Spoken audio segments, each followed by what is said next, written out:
Pastor Rick, and this is Straight Talk on Scripture. Now, I'm a big reader, and I always have been. In 1978, Stephen King wrote a book called The Stand, and it's basically your end of the world type scenario.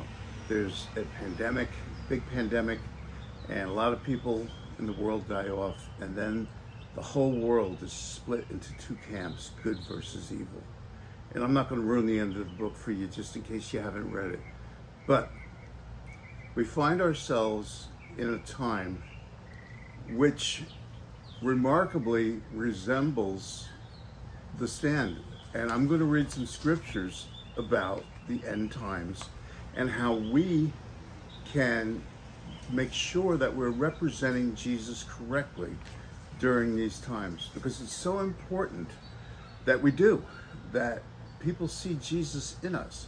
So I'm going to read first from Timothy, and it says, Paul is talking to his spiritual son Timothy, and he said, "You should know this, Timothy, that in the last days there will be very difficult times, for people will love only themselves and their money.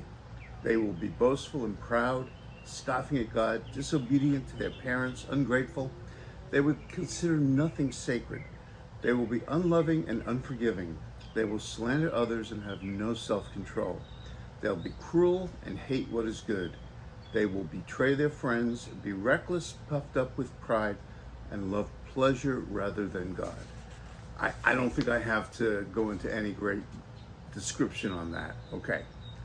Now we're going to read another scripture from Timothy. And what Paul is saying here is, okay, people are going to be very self-absorbed and selfish, but he gives Timothy a warning. He says, don't get involved in foolish, ignorant arguments. That only starts fights. A servant of the Lord must not quarrel, but must be kind to everyone. I'm going to say that everyone, even people you don't like. Be able to teach and be patient with difficult people. Gently instruct those who oppose the truth.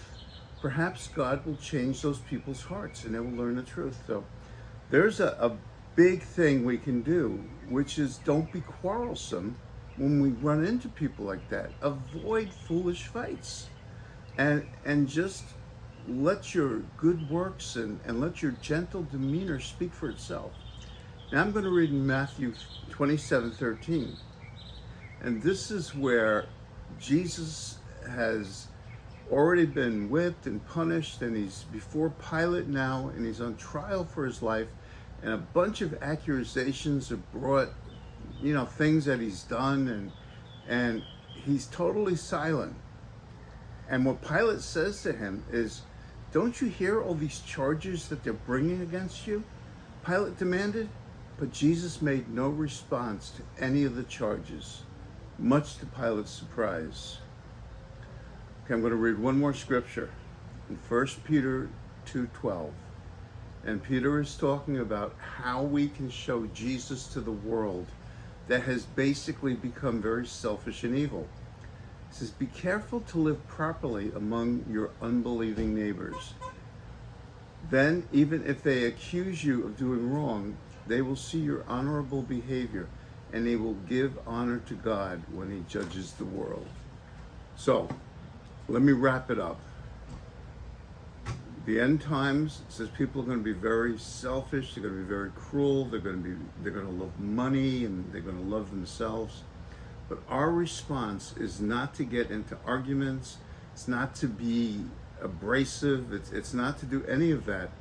Our response should be, we should be loving, we should let our good works speak for us, and we should always be aware that we're a witness for Jesus Christ no matter what's going on, and let him take care of the rest.